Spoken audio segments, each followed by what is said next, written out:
हर हर महादेव, ओम नमः शिवाय। दृष्टि विजन फॉर फ्यूचर चैनल में आप सभी भाई बहन मित्र बंधुओं का हमेशा की भांति स्वागत है। ऐसा है भाइयों बहनों मित्रों बंधुओं, आप लोगों के समक्ष आज एक फिर कुंडली लेके हम प्रस्तुत हुए हैं। और ये भी जो कुंडली है ये राहुल गांधी जी की कुंडली है।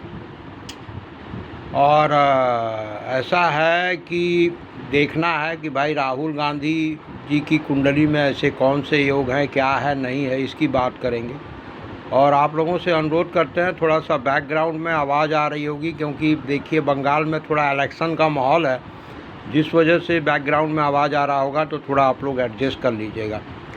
तो आइए बात करते हैं राहुल गांधी जी के बर्थ डिटेल्स की। तो राहुल गांधी का जो डेट ऑफ बर्थ है वो 19 जून 1970 है। जन्म समय जो है दोपहर के 2:28 है। और बर्थ प्लेस जो है इनका जो है दिल्ली है। इसके आधार पर जो कुंडली इनकी बनती है वो इनकी कुंडली क्या कहती है। तो देखिए यहाँ पर लिखा है 7 और यहाँ पर ये लग्न होता है।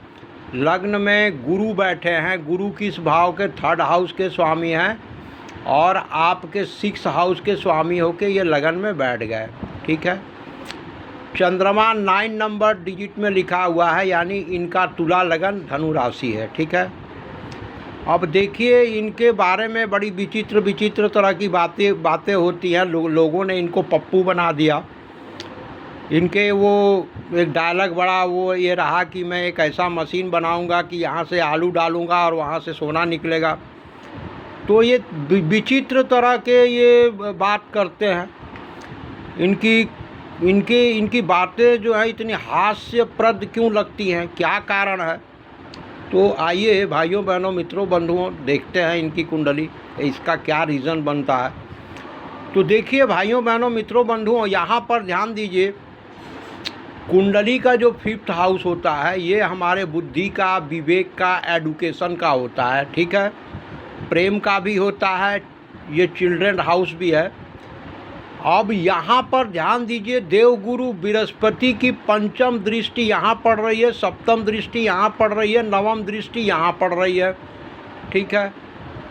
और राहु की भी देखिए 9वीं दृष्टि यहाँ है, लगन पे पड़ रही है। और लग्न में जो गुरु बैठे हैं उनकी दृष्टि, ये योग जो है ना राहु का, ये बृहस्पति को डिस्टर्ब किया।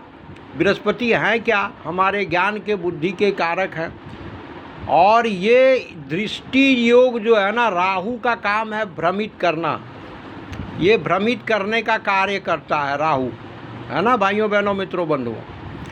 तो जिस वजह से देखिए कई बार ये भ्रमित हो जाते हैं, ये बताता है। दूसरी बात, इनके कुंडली में देखिए चंद्रमा अगर जहाँ हो, जिस हाउस में हो, उसके अगला और पिछला अगर कोई हाउस खाली है तो उस योग को कहते हैं केंद्रुम दोष। ऐसी स्थिति में मनोस्थिति ठीक नहीं होती, व्यक्ति उतना सफल नहीं हो पाता, जितना परिश्रम करता है उसमें उसको सफलता नहीं मिलती है। दूसरा, यहाँ पर लाभ स्थान में केतु जो है बैठ गए, तो ये जितना आदमी मेहनत करता है ना उसके अनुसार ये रिजल्ट नहीं देते हैं। उसके बाद एक चीज़ और देखिएगा, लग्न लॉर्ड जो शुक्र हैं वो कर्क राशि कर्क राशि में कुंडली के 10म भाव आजीविका वाले भाव में बैठे हैं, लेकिन उनके ठीक आगे और पीछे यहाँ पर देखिए आगे बैठा हुआ है, मतलब कर्क राशि में यहाँ शुक्र हैं, सिंह राशि एकादश घर में केतु है, और ठीक पिछले राशि 9वें भाव में सूर्य हैं, मंगल है। इस योग को कहते हैं पाप कर्तरी योग। अभी तक ये एक योग बना जो इनके हेल्थ के लिए भी ठीक नहीं बताता है, इनको शारीरिक रूप से कोई दिक्कत और परेशानी हो सकती है। अभी तक ये अविवाहित हैं। ये क्या कारण है कि भाई ये अविवाहित हैं, ये भी देखते हैं। तो ध्यान दीजिएगा भाइयों बहनों मित्रों, यहाँ 1 लिखा है ना, ये 7th हाउस होता है। यहाँ पर 1 जहाँ लिखा हो वहाँ शनि अगर होते हैं तो शनि होते हैं नीच के। अब विवाह स्थान पे नीच के शनि का यहाँ बैठ जाना ये किसी भी हालत में शुभ नहीं है। एक तो शनि यहाँ बैठ ही गए और केतु की नवम दृष्टि यहाँ पर पड़ रही है। सप्तमेश माने सेवेंथ लॉर्ड जो विवाह कराएंगे उनकी स्थिति भी देखते हैं। तो यहाँ देखिए 1 लिखा है, यानी मेष राशि के स्वामी सूर्य मंगल मंगला आदित्य योग बना के कुंडली के नवम भाव में बैठे हुए हैं। लेकिन राहु की 5वीं दृष्टि यहाँ सूर्य पर और मंगल पर पड़ रही है, और मंगल विवाह स्थान के भी मालिक हैं। साथ में यहाँ पर शनि विवाह स्थान पर ही नीच के होके बैठ गए हैं, जबकि शनि बड़े योग कारक, अब ये प्रेम स्थान के स्वामी होके नीच के होके बैठे हैं।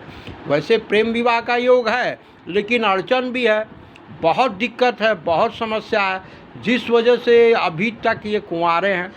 और इनको जो है लोग पप्पू की संज्ञा दे दिए, और ये चीज़ जो है ना, ये अच्छा इनके लिए नहीं रहा। यहाँ लगन में गुरु का रहना और गुरु का राहु से कांटेक्ट करना, राहु का गुरु को कांटेक्ट करना, ये इनको कई बार भ्रमित करता है। ठीक है, यहाँ पर एक चीज़ ज़रूर है, धन स्थान के मालिक सूर्य और ये मंगला आदित्य योग बना दिए हैं। तो जिस वजह से देखिए इनको धन की कमी तो नहीं है, धन इनके पास भरपूर है, ये मिल रहा है, इनके पास है, सुख सुविधा की सारी वस्तुएं हैं, लेकिन ये अपने जीवन में सफल नहीं हो पाए। तो ये जो कारण है ना, ये राहु और गुरु के वजह से ये बात बन रही है कि ये भ्रमित हो जाते हैं। विवाह नहीं होने का कारण ये है शनि केतु। ठीक है, वैसे प्रेम विवाह का योग ये आपका मंगल बना रहे हैं, मंगल, लेकिन यहाँ राहु की दृष्टि पड़ रही है, और शनि का विवाह स्थान में नीच का होकर बैठ जाना किसी भी स्थिति में इनके लिए ये शुभ नहीं है। तो ऐसा है भाइयों बहनों मित्रों बंधुओं, कुंडली में जो योग होते हैं वही बताता हूँ, वही समस्त घटनाएं घटती हैं। और आप लोगों से एक अनुरोध करना चाहते हैं भाइयों बहनों मित्रों बंधुओं, आप लोग मेरी कुंडली को देखकर वो अपना date of birth, time of birth, place of birth डाल रहे हो, तो भाई ऐसा है कि देखिए मेरी सर्विस जो है चार्जेबल है, मैं निःशुल्क सेवा नहीं देता।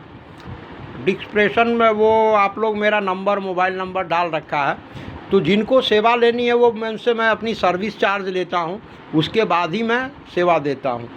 तो देखिए ऐसे अनावश्यक आप लोग अगर ये करेंगे तो ये नहीं हो पाएगा, ये मेरा प्रोफेशन है।